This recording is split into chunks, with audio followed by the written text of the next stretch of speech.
Hello friends, हाल में ही 70th BPSC का final result आया और मैं भी उस एग्जाम में सम्मिलित हुआ था। ये मेरा उस रिजल्ट है। आप देख सकते हैं कि जो मेरा जीएस 1 में मार्क्स है वो 158, जीएस 2 में 126, एसए में 151 और टोटल रिटर्न जो आया वो 435 आया और इंटरव्यू मार्क्स 83 आया। अभी यहाँ पे ये देखने वाली बात है कि जो जीएस 1 का जो मेरा मार्क्स है 158 है, ये मेरा एक्सपेक्टेशन से कम था या फिर कम है। इसका एक बड़ा कारण जो है वो है डीआई।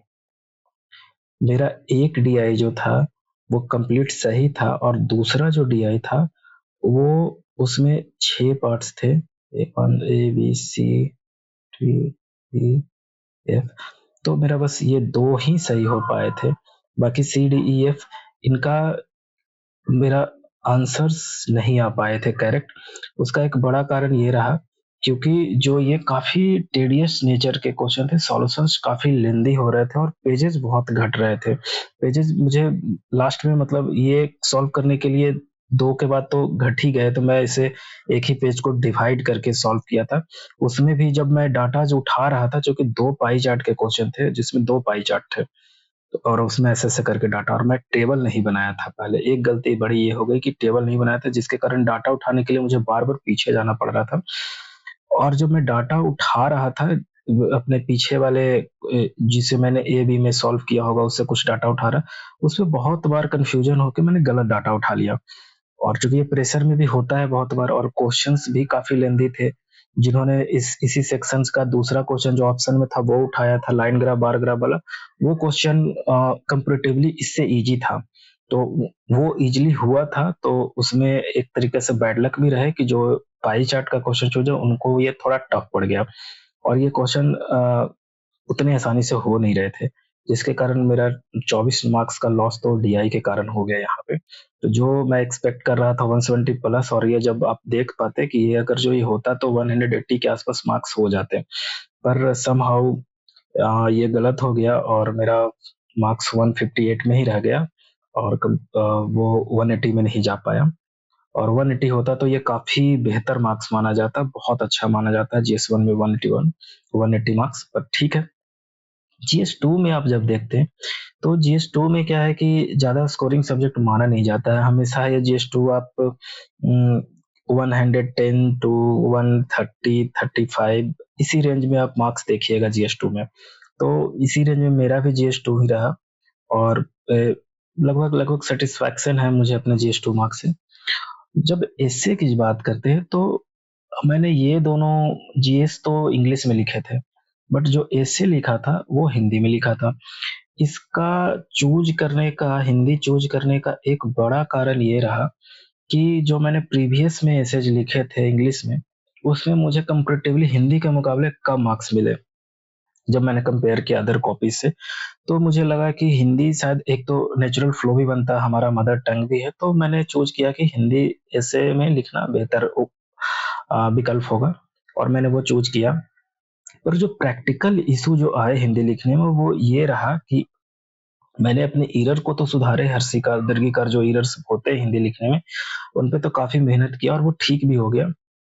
पर जो बहुत सारे जीएस का जो वर्ड्स होते हैं ना, जैसे आप रूल्स रेगुलेशन लिख रहे हो या फिर लक्ष्मीकांत जब पढ़ रहे हो, तो बहुत सारे हम जो भी पढ़ रहे हैं, रीट पिटिशन, ये सब हम इंग्लिश में पढ़ रहे हैं। और जब इसे हिंदी आप ये नेचुरल फ्लो में तो हमारा था ही नहीं हिंदी, तो उसके कारण उनका हिंदी मुझे याद आने में या फिर उसे एसेज में यूज करने में मुझे बहुत दिक्कत हो रही थी। उसके कारण थोड़ा ऐसे का जो जीएस पोर्शन वाला था, थर्ड पोर्शन नहीं, जब ए बी सी ऐसे होता है ना 3 ऐसे, तो जो फर्स्ट सेकंड ऐसे था, जैसे मैंने एक पर्यावरण पे लिखा था, दूसरा नारी सशक्तिकरण पे लिखा था और तीसरा एक कर्म और उसके सिद्धांत पे क्वेश्चन था वो लिखा था, तो ये तो ठीक लिखा था, ये फिलोसफिकल लिख गया था। पर जो सबसे ज्यादा इश्यूज मुझे आ रहे थे वो बी वाले सेक्शंस पे आए थे, जो मैंने नारी सशक्तिकरण और शिथिल कानून व्यवस्था था उस पे लिखना था। तो जब मैं कानून व्यवस्था को लिखने लगा, तो चूंकि मैंने पूरे लक्ष्मीकांत तो इंग्लिश में पढ़े थे और वहाँ पे मैं हिंदी जब वर्ड्स यूज़ कर रहा था तो उसमें थोड़ा मुझे इश्यू हुआ, तो जिसके कारण मैं अच्छे से वो वर्ड्स को यूज़ नहीं कर पाया, क्योंकि वो मुझे हिंदी वर्ड्स दिमाग में आ ही नहीं रहे थे बढ़िया से। तो उसके कारण ये थोड़ा कंप्रोमाइज़ हुआ। और भी तो बाकी तो ऐसे भी सैटिस्फैक्टरी मार्क्स है, मैं और इम्प्रूव करने की कोशिश करूँगा। और जो ये 1 सेकंड, जस्ट इसे मैं डिलीट कर देता हूँ। ये जो इंटरव्यू का मार्क्स है 83, 83 मार्क्स इंटरव्यू में काफ़ी अच्छा डिसेंट माना जाता है। ये मेरा बोर्ड दीप्ति मैम का बोर्ड था, और वो मुझे काफ़ी कॉर्डियल लगी, और वो मुझे काफ़ी कूल एंड काल्म की थी सबसे पहले। और फिर वो उन्होंने मतलब अच्छे से बिल्कुल सोबर मैनर में उन्होंने क्वेश्चंस किए थे, पॉलिटिकल साइंस के क्वेश्चन किए थे, इलेक्शंस कमीशन से कुछ क्वेश्चंस किए थे, और मैं जितना भी जवाब दे पाया था, बाकी मैंने कुछ 1-2 क्वेश्चन पे सॉरी मैम को कहा था। और जो भी मेंबर्स भी थे वो भी काफ़ी कॉर्डियल थे, काफ़ी अच्छे से उन्होंने क्वेश्चंस किए, और मैंने अपने बिल्कुल ऑनेस्टी के साथ, ईमानदारी के साथ जो भी मुझे लगा वो मैंने आंसर्स दिए अपने अ, बिल्कुल ऑनेस्टी के साथ। और ये जो नंबर भी मिला था तो मैं अपने सैटिस्फाइड था अपने इंटरव्यू से, और वो नंबर भी मिले थे जो मुझे 80 प्लस में नंबर दिए गए हैं। तो इस नंबर से तो मैं सैटिस्फाइड हूँ। और इसका जो प्रिपरेशन था ना, वो मैंने एक क्यूस्ट लिंक आईएसके में प्रणय सर होते हैं, वहाँ उनसे उनको काफ़ी पर्सनल मुझे मेंटरशिप मिला।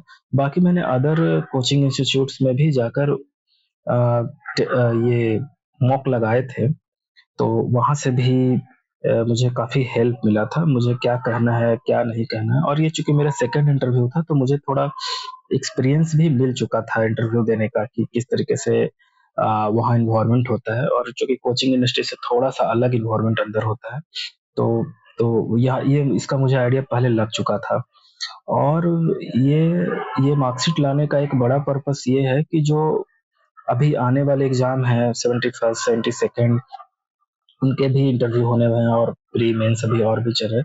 तो उसमें मेरे बहुत सारे भाई-बहन लोग को इससे हेल्प हो जाएगा कि कितने मार्क्स लाने होते हैं, और कितने मार्क्स पे कट ऑफ क्लियर होता है, और क्या-क्या गलतियाँ नहीं किया जाना चाहिए। यदि आपको कंप्लीट सिलेक्शन चाहिए तो डीआई जो जीएस-1 है ना, ये डीआई बिल्कुल भी ना गलत करे। डीआई एकदम आपका 72 आउट ऑफ 72 आया, 72 आउट ऑफ 72, तो आप समझ लीजिए कि आप 50% आप मतलब मेंस क्वालिफाइड हैं, और आपको बिल्कुल इंटरव्यू कॉल आना ही है। और आप यदि जीएस टू और एसएस में एवरेज भी ले आते हो ना, तो आपका सिलेक्शन लगभग हो जाएगा, 450 प्लस आप क्रॉस कर जाओगे मार्क्स मेंस का, जो कि मेरा 435 था। 15 नंबर यहाँ पे गैप हुआ, उसी के कारण ये फाइनल में मेरा, आप देख सकते हैं, मेरा 518 है, जो कि 4 नंबर,